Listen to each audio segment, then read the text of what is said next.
अध्यक्ष महोदय, जब सदन की कार्रवाई स्थगित हुई तो मैं बस यही बता रहा था कि कल जब परम आदरणीय प्रधानमंत्री जी का जन्मदिन था तो देश भर में, हमारे ही हजारीबाग में, रामगढ़ में, देश भर में सब लोग चौक चौराहे में खड़े होकर केक काट रहे थे, मिठाई बांट रहे थे, फल बांट रहे थे और माननीय प्रधानमंत्री जी को अनंत शुभकामनाएं दे रहे थे। परमेश्वर से प्रार्थना कर रहे थे कि उनकी सेहत जो है वो स्वस्थ रहे, ठीक रहे और जो उनका मार्गदर्शन और नेतृत्व हम लोगों को मिल रहा है वो मिलते रहे। अध्यक्ष महोदय, हम लोग बड़े गंभीर परिस्थितियों से चल रहे हैं। पूरे विश्व भर में कोविड का पैंडेमिक, वैश्विक महामारी चल रही है। ये एक तूफान सा पूरे विश्व में फैला हुआ है और पूरा विश्व जो है, पूरी दुनिया जो है इस तूफान से गुजर रही है। अध्यक्ष महोदय, ये हमारा सौभाग्य है कि इस तूफान में देश की नैया एक ऐसे मांझी के हाथ में है जो हम लोगों को सुरक्षित उस और सुरक्षा की ओर ले चले जा रहे हैं, आत्मनिर्भरता की ओर ले चले जा रहे हैं। अध्यक्ष महोदय, जब और देश के प्रधानमंत्री और प्रेसिडेंट की लोकप्रियता की ग्राफ देखी जाती है तो आज के समय सबकी लोकप्रियता जो है वो कम होती चली जा रही है, घटती चली जा रही है, लेकिन हमारे परम आदरणीय प्रधानमंत्री जी की लोकप्रियता बढ़ती चली जा रही है क्योंकि उन्होंने इस आपदा को अवसर बनाया। सिर्फ देश को नहीं बचाने में हम लोग लगे हुए हैं अध्यक्ष महोदय, हम लोग देश को बदलने में भी लगे हुए हैं। और ये जो आज सप्लीमेंट्री डिमांड फॉर ग्रांट्स की जो हम लोग चर्चा कर रहे हैं, इसे हम सिर्फ एक टेक्निकल नजरिए से न देखें, इसे सिर्फ एक टेक्निकल डॉक्यूमेंट हम लोग न माने। माननीय अध्यक्ष महोदय, ये आत्मनिर्भरता के लिए एक घोषणा पत्र है और जिस नेतृत्व के द्वारा, जिस कुशलता से माननीय प्रधानमंत्री जी, माननीय वित्त मंत्री जी ने इस दस्तावेज को तैयार किया है और हमारे समक्ष प्रस्तुत किया है, ये मेरा सौभाग्य है कि आज मैं इसको थोड़ा विस्तार से आपको और पूरे सदन को मैं बताना चाहता हूं और आपके माध्यम से देश के सामने कुछ बातें मैं रखना चाहता हूं। और सबसे पहले हमें तो कुछ आंकड़े समझने होंगे, जानने होंगे। जब फरवरी में माननीय वित्त मंत्री जी ने बड़े कुशलता से जब उन्होंने बजट को पेश किया तो उन्होंने तब हमको बताया कि सरकार के खर्चे 30.42 लाख करोड़ होने वाले हैं। 30.42 लाख करोड़ ये बजट में सरकार के खर्चे थे। अब हम लोग इस सप्लीमेंट्री डिमांड फॉर ग्रांट्स में 2.35 लाख करोड़ का हम लोग सप्लीमेंट्री डिमांड जो है इसे प्रस्तुत कर रहे हैं, जिसमें 1.66 लाख करोड़ इंक्रीमेंटल एक्सपेंडिचर है, यानी अतिरिक्त खर्चा है। और अगर हम इतिहास में जाएं और हम देखें कि ये जो अतिरिक्त खर्चा जो है 5.4% यानी 1.66 लाख करोड़, 30 लाख करोड़ का 5.4% है, तो इतिहास में जब सप्लीमेंट्री इस प्रकार का आता है तो 5.4% इतनी बड़ी राशि की कभी मांग होती है कि नहीं होती है। और मैं अध्यक्ष महोदय, माननीय सदस्यगण को यह बताना चाहूंगा कि अगर हम फिस्कल 19 देखें, फिस्कल 18 देखें तो सिर्फ 11,000 करोड़ लगभग सप्लीमेंट्री में मांगा जाता था। इस बार हम लोग 2.35 लाख करोड़ हम लोग इस बार मांग रहे हैं, क्योंकि देश का नक्शा, की दिशा हम लोग इस दस्तावेज के द्वारा हम लोग बदल रहे हैं, हम लोग आत्मनिर्भरता की ओर हम लोग ले जा रहे हैं। और सर्वप्रथम अगर हम लोगों को किसी चीज पे ध्यान देना है, हमें देखना है कि इस सप्लीमेंट्री डिमांड फॉर ग्रांट्स में स्वास्थ्य क्षेत्र में, हेल्थ सेक्टर में कितना पैसा दिया जा रहा है।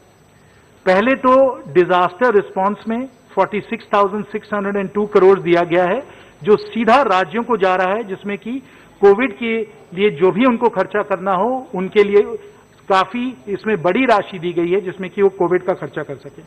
साथ साथ कोविड प्रिपेयर्डनेस के लिए 6,852 करोड़ भी दिया गया है। अस्पतालों को, जिसमें से मुख्य हमारे एम्स हैं, लोग जयप्रकाश नारायण अस्पताल है और सब जो अस्पताल है, उसमें 4,905 करोड़ दिए गए हैं। आईसीएमआर को डिजास्टर प्रिपेयर्डनेस के लिए, पैंडेमिक प्रिपेयर्डनेस के लिए 2,475 करोड़ दिया गया है। और बायोटेक रिसर्च के लिए, जिसमें कि वैक्सीन की तैयारी और तेजी से हो और बेहतर तरीके से हो, बायोटेक रिसर्च के लिए 350 करोड़ भी दिए गए हैं। अध्यक्ष महोदय, आप ये देखिए कि किस महीनता से इस सप्लीमेंट्री डिमांड फॉर ग्रांट्स को पेश किया गया है कि रेलवे कोचेस के लिए भी कुल मिलाकर 620 करोड़ दिए गए हैं, जिसमें कि अगर हमें जरूरत पड़े, और ये दूरदर्शी सोच दर्शाता है कि जब जरूरत पड़े तो रेलवे कोचेस को भी हम लोग आईसीयू बनाकर हम लोग उसका उपयोग कर सकते हैं, पूरे वेंटिलेटर्स के साथ, पीपीई किट के साथ, मास्क के साथ। रेलवे कोचेस को भी इस सप्लीमेंट्री डिमांड फॉर ग्रांट्स को पैसा दिया गया है। पेंशनर्स के लिए भी 745 करोड़ दिए गए हैं और कुल मिलाकर स्वास्थ्य क्षेत्र के लिए करीब 63,000 crore 63,000 crore out of the 2.35 lakh crore यानी 28% स्वास्थ्य क्षेत्र के लिए दिया गया है। और कुछ इसमें खर्चे हो चुके हैं, यह भी बताया गया है कि कुछ इसके खर्चे हो चुके हैं। और इसका क्या परिणाम हुआ, इसका इंपैक्ट, इन खर्चों का और जो तैयारी की गई है इसका क्या इंपैक्ट हुआ है। अध्यक्ष महोदय, आपको मालूम है कि जनवरी 30 को हम लोग देश में सिर्फ 10 टेस्ट प्रतिदिन हम लोग कर पाते थे, 10 टेस्ट।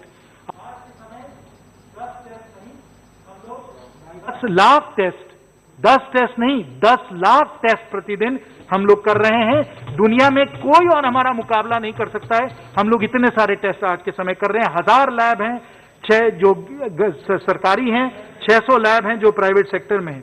आइसोलेशन बेड्स 22 गुना बढ़े हैं, आईसीयू बेड्स 14 गुना बढ़े हैं। वैक्सीन का डेवलपमेंट बड़े तेजी से, बड़े रफ्तार से होते चले जा रहा है हर जिले में। और यहां सब माननीय सांसदगण बैठे हैं, सब अपने जिले पे, अपने डिस्ट्रिक्ट हेडक्वार्टर्स पे ध्यान देते हैं। सबको मालूम है कि आज के समय हर डिस्ट्रिक्ट में टेस्टिंग हो रही है, हर डिस्ट्रिक्ट में कोविड केयर सेंटर खड़े हुए हैं, हर डिस्ट्रिक्ट में आईसीयू और वेंटिलेटर तैयार हो चुके हैं।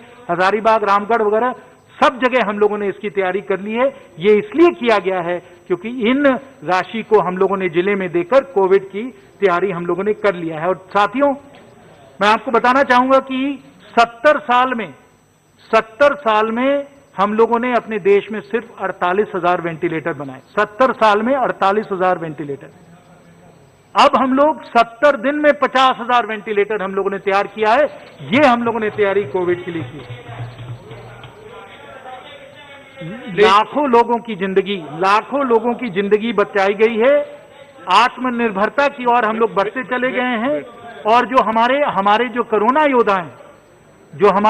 योद्धा हैं, जो फ्रंटलाइन के हमारे हेल्थ केयर वर्कर्स हैं, जो हम लोगों के फ्रंटलाइन के वर्कर्स हैं, जिन लोगों ने लोगों को बचाया है, देश को चलाया है, उनको हम लोगों को धन्यवाद देना चाहिए, आभार व्यक्त करना चाहिए कि उन लोगों ने इतना काम किया है।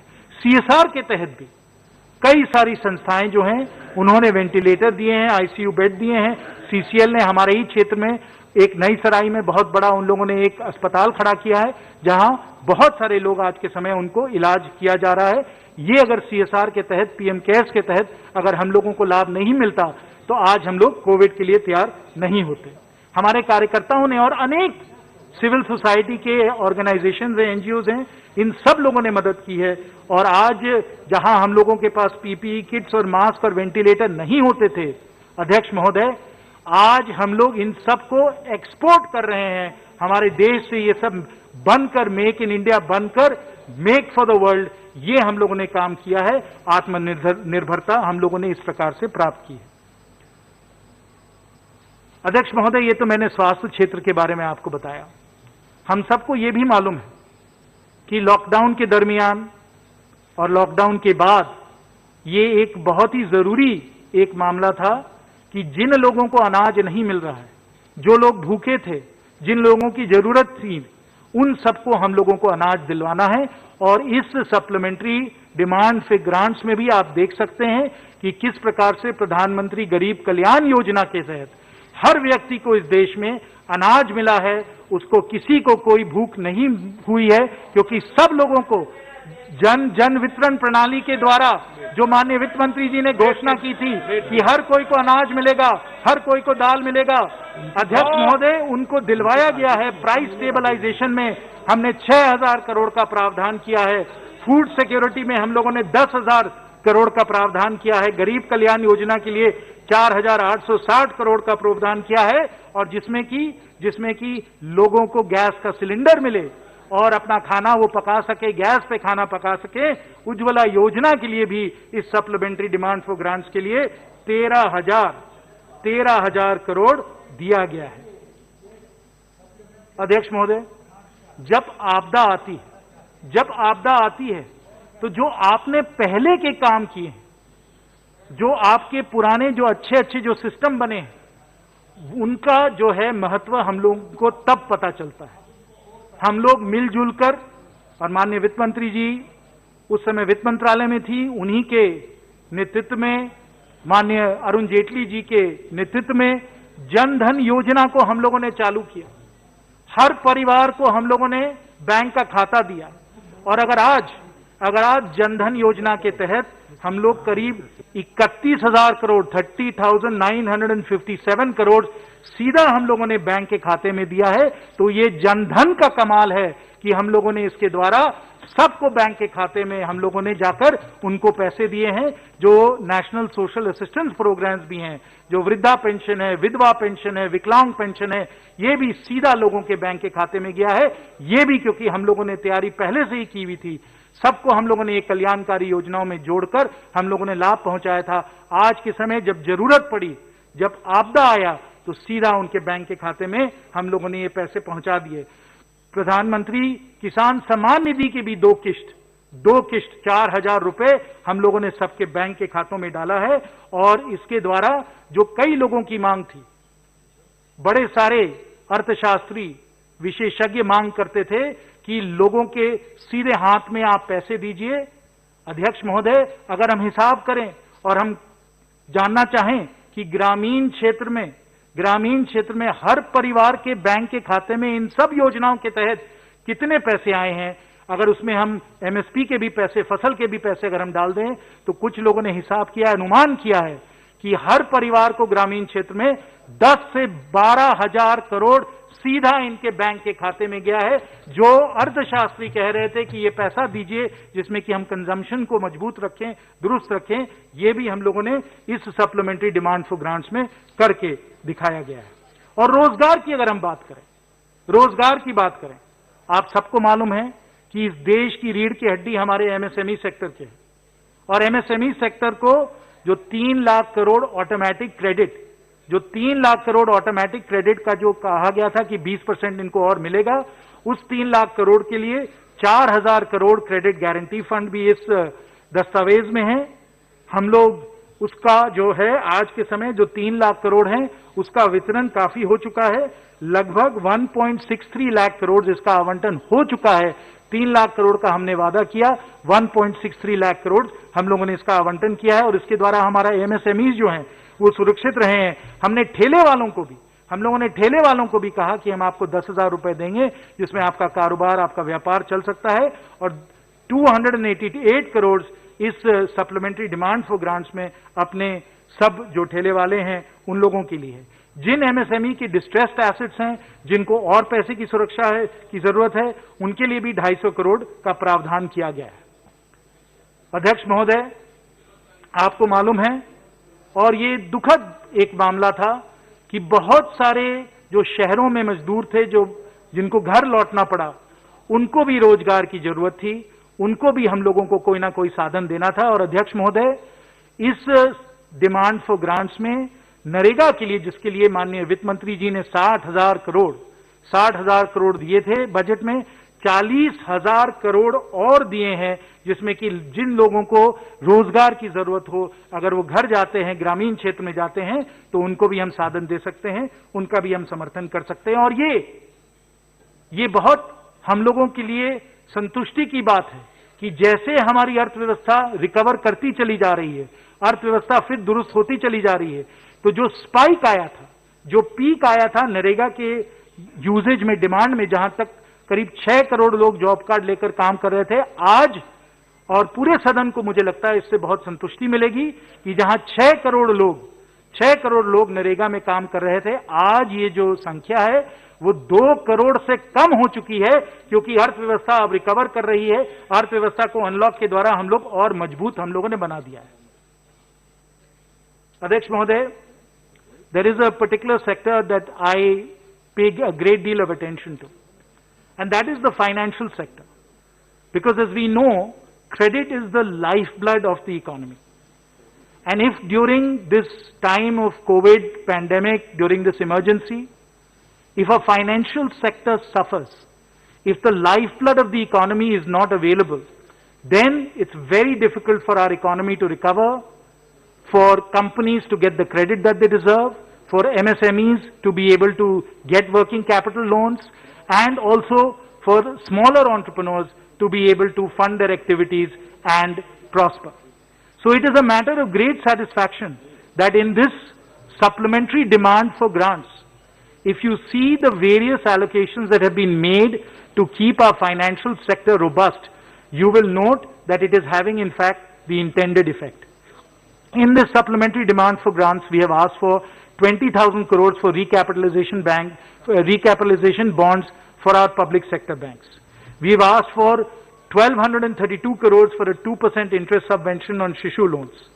We have asked for 1,000 crores to provide guarantees, partial credit guarantees for NBFCs. The sum of all of this, by providing this support at a very, very important time, and I want to recognize what the Reserve Bank of India has also done in this regard. Because of their interventions and the close coordination between our fiscal authorities and our monetary authorities, we have stabilized the financial sector. And Speaker Sir, you will be very pleased to know that today the 10-year GSEC, the rate at which the government borrows, which is the benchmark rate, the rate at which everybody else in the economy is then benchmarked to, and everybody is borrowing, जो लोग EMI दे रहे हैं, जो लोग छोटे व्यापार चला रहे हैं, सब लोग जिस बेंचमार्क रेट पे उनका जो है ब्याज का दर जो सेट होता है, आज वो 5.79% है। ये एक 10-year लो है। इसको आरबीआई ने और माननीय वित्त मंत्री जी ने इस प्रकार से संभाला है कि ब्याज का दर 10 साल के लो पे है, 5.79% पे है। और सब जो क्रेडिट मार्केट्स थे, there was a lot of panic. A lot of people were very worried about what is going to happen in the credit markets. Will we have sufficient liquidity for borrowers to be able to get funds for their borrowings? There is sufficient liquidity. It had reached up to 7-8 lakh crores. It has now come down to some 3 or 4 lakh crores. And what is most important, I spoke about the GSEC. I said that the GSEC is at 5.79% right now. But equally importantly, we have to understand what is the spread between the GSEC and the rate at which other borrowers in our economy borrow. And those credit spreads, Mr. Speaker, so those credit spreads are also at historical lows, and this is again an example of how well the government in collaboration with the RBI has managed credit markets, ensuring that there is sufficient credit, sufficient lifeblood flowing through the economy and stabilizing the economy. And of course, the net result of it is that we are going through a very strong recovery. Now we can argue whether we've reached 90 or 95% of COVID levels. But I think what the high frequency indicators are telling us is that in many sectors of the economy we are operating at pre-COVID levels or even beyond pre-COVID levels. Today power usage is at 100% of pre-COVID levels. Petrol and diesel consumption is at 100%. E-way bills are over 100%. E-tolling rates are over 100%. The index of industrial production, steel, PMI close to 90% right now. Our foreign exchange reserves are at $540 billion. And while most other countries, developing countries, have seen their currencies depreciate, they've seen their currencies depreciate, in India, the rupee has actually appreciated against the dollar, showing that our macroeconomic stability has not been compromised in any manner. The world still has confidence in India. The world has confidence in our leadership. जो भारत के नागरिक जो हैं, जो हमारा विश्वास है, जो हम 78% popularity rating, approval rating Modi ji को देते हैं, उसी प्रकार से विश्व भर में हमारी अर्थव्यवस्था की पॉपुलैरिटी को अगर आप देखें, चाहे वो रुपी के इंडिकेटर पे देखें या एफडीआई के इंडिकेटर से देखें, सब जगह आपको महसूस होगा कि लोग हम लोगों को एक वोट ऑफ कॉन्फिडेंस दे रहे हैं। और ये स्वाभाविक है, ये स्वाभाविक है। जब इतना बड़ा एक तूफान आता है, जब इतना एक संकट का समय, आपदा का समय आता है कि हम लोगों को अपनी प्राथमिकताओं को, अपने प्रायोरिटीज को बदलना पड़ेगा, आत्मनिर्भर भारत की ओर हमें बढ़ना पड़ेगा। और इसलिए अगर हम इस सप्लीमेंट्री डिमांड फॉर ग्रांट्स में देखें कि हम लोग ना सिर्फ आपदा से बच रहे हैं लेकिन देश को बदल भी रहे हैं। तो वहां भी आपको नजर आएगा कि किस प्रकार से हम लोगों ने ठोस कदम लिए हैं आत्मनिर्भरता के लिए बढ़ने की ओर, सिर्फ देश को बचाने के लिए नहीं लेकिन एक नई दिशा देने के लिए भी इस सप्लीमेंट्री डिमांड फॉर ग्रांट्स में आपको कई नजर आएंगे चीजें।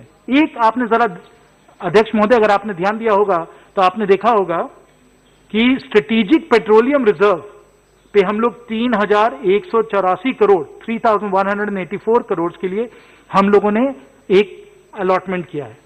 Now let's consider that we know that oil prices are at the lowest level that they have been historically.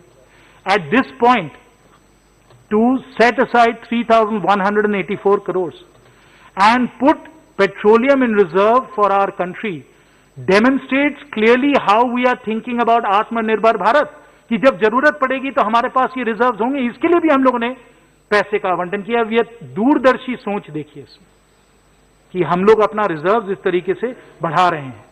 MSME के लिए फंड ऑफ फंड्स के लिए 500 करोड़ दे रहे हैं। स्पेस अंतरिक्ष के लिबरलाइजेशन के लिए भी हम लोगों ने कई ठोस कदम लिए हैं, उसके लिए भी 123 करोड़ है। अफोर्डेबल हाउसिंग के लिए 1366 करोड़ है। फिशरीज के लिए 560 करोड़, फूड प्रोसेसिंग के लिए 140 करोड़, लाइव स्टॉक मिशन के लिए 63 करोड़, एग्रीकल्चरल इंफ्रास्ट्रक्चर के लिए 180 करोड़। और हां अध्यक्ष महोदय, एक नए पार्लियामेंट के बिल्डिंग के लिए भी 500 करोड़ है।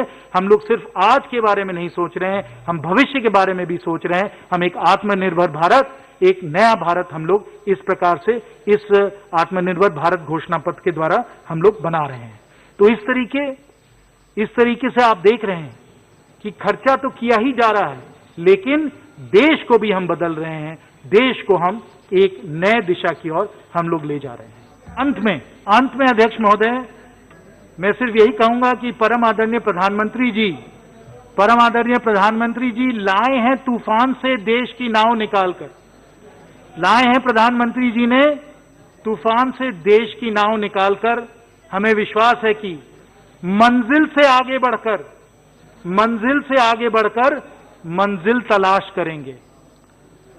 मिल जाए हमें नदियां, समुंदर तलाश करेंगे। आत्मनिर्भरता के विशाल सागर को पार करके ही विराम करेंगे। बहुत बहुत धन्यवाद। भारत माता की जय।